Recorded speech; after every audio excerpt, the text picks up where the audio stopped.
At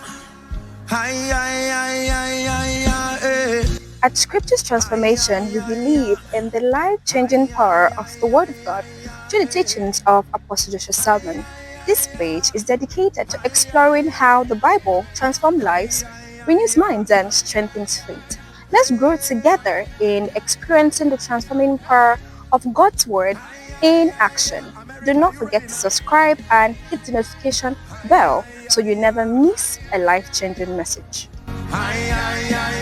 Principles of relationships. Are you ready? Practice forgiveness. Write it down. The Bible says, and be ye kind one to another, tender-hearted, forgiving one another, even as God for Christ's sake hath forgiven you. Can I tell you this? Anybody who tells you forgiveness is easy is lying. Anybody who tells you forgiveness is easy has not been offended in this life. There are people who are too innocent to understand this teaching this night. Nothing has happened in their life. They've been shielded by so many people. Forgiveness is a kind of giving. And you see, the thing about forgiveness is when you forgive, you don't help the one you are forgiving, you help yourself. It is true. Bitterness and offense is like piercing yourself with a knife and holding it there. Bitterness and offense is like drinking poison and expecting another person to die. You keep gulping poison and watch. You are not dead, let me drink another one. You are not dead, let me drink another one. Are you learning? Practice forgiveness. Luke chapter 6 and verse 37. Let's hurry up. Luke 6:37. Hilamando saprakatuziata. Principles of relationships. It says, judge not, and ye shall not be judged. Condemn not, and ye shall not be condemned. Forgive, and ye shall be forgiven.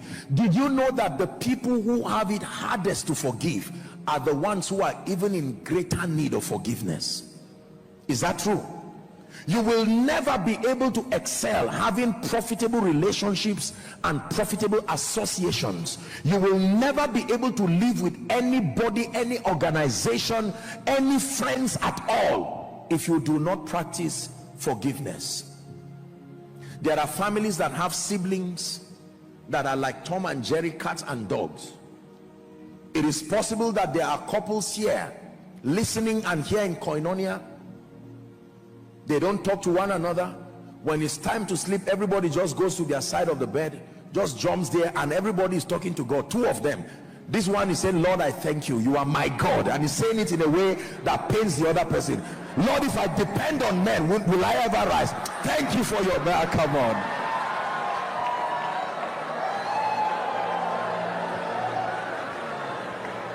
Listen, this is the night when you go back home and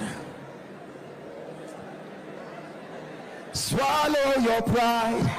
Tonight, come to the school of the Spirit. Don't you know in his hands are the keys to eternal life?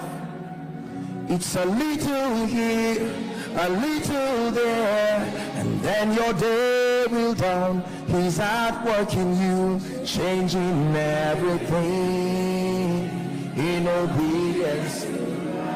Listen, can I tell you this? If you don't practice saying I am sorry, you will never be able to excel in this life. Nations have gone to war today simply because someone was too proud to say I am sorry. I'm sorry does not kill. I'm sorry simply means I am better today than I was yesterday. Are we together?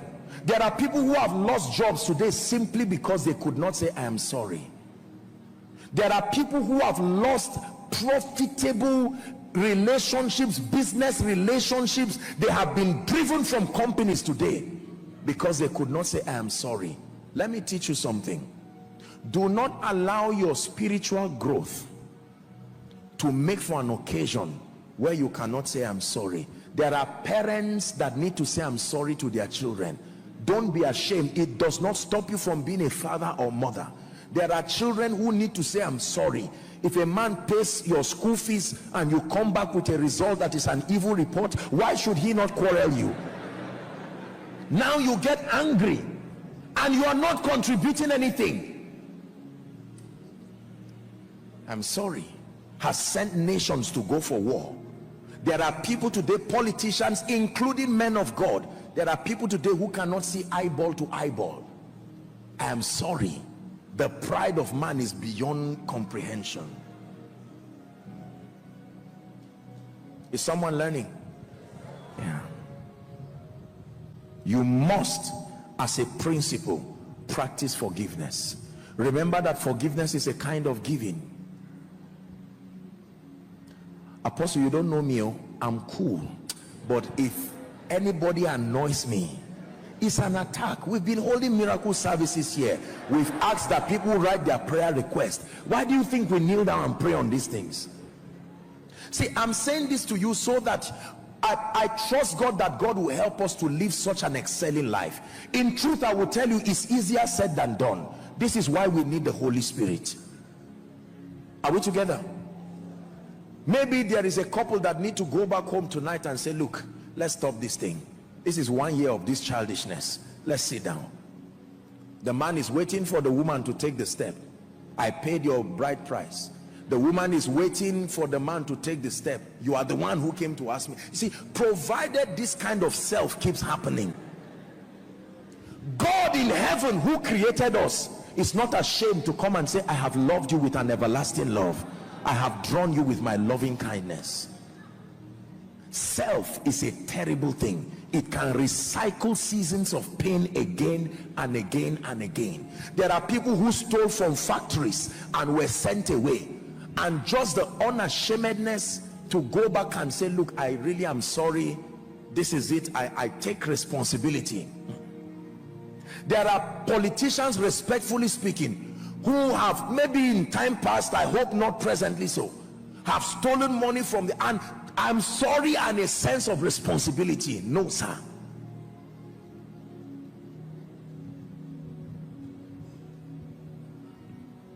Practice forgiveness. Some of you are even offended with God right now.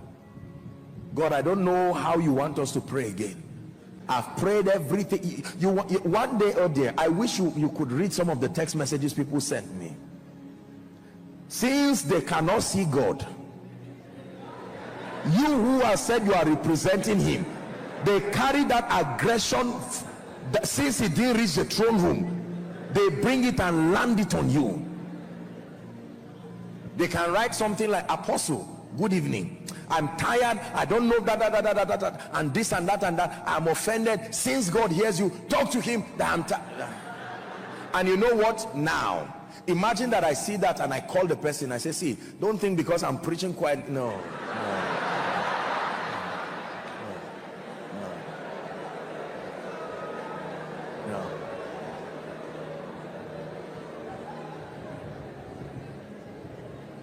See, our world interprets a life of aggression as masculinity. By masculinity, I don't just mean it to males.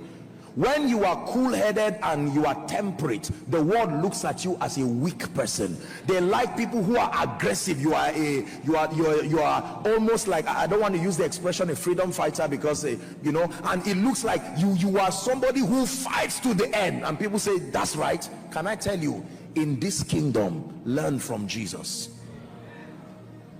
Learn from Jesus. There are times when you are strongest when you look weakest. Yes, sir. Yes, sir. And when you are strong and you can bring your strength under control, you are strong indeed. I know a gentleman many years ago. He used to be a builder, and then he fights boxing. I think they have a license. You don't fight outside the ring. There are some rules that they have. And one time, you know, he had a problem with this bike man, and the bike man, so he told me, was just shouting and said, don't think because you are big I can be. And he looked at him and said, oh dear, I mean, look at this guy. Can I tell you, when you have the power to do so much and you can restrain yourself, You deserve an applause by the whole world indeed, for the dexterity and the excellency of your maturity. God had the power to call 10,000 angels, and yet he was led like a sheep to the slaughter. You could imagine Satan and the Roman government saying, finally we've brought this man to his knees. This was the Lion of the tribe of Judah, the root of David, looking so weak, had bled and looked very weak. Let me tell you this, fear weak people. It was weakness that killed strength on the cross. When you see people look weak or act weak towards you, it's not that they are incapacitated, it's that they are walking based on a higher level of light and intelligence. By this, some of you need to go to your office tomorrow and stop that petty fight and some of these things that is almost rubbishing your pedigree. No. Buy a gift and go and give the person, and the woman is saying, no, there must be charm in this gift. You would think she will say thank you. No, I don't trust this person. Go and throw it. No problem. As for me, I've made up my mind that I will live a peaceful life. A peaceful life is a goal that you can set, and live a peaceful life within the times that you have, serving the purposes of the kingdom. And I challenge you, my proposal to you is that you rise to a higher realm of living. There is a superior realm of living above and beyond the grips of this kind of mediocre living. There is living with excellence, and this is the key.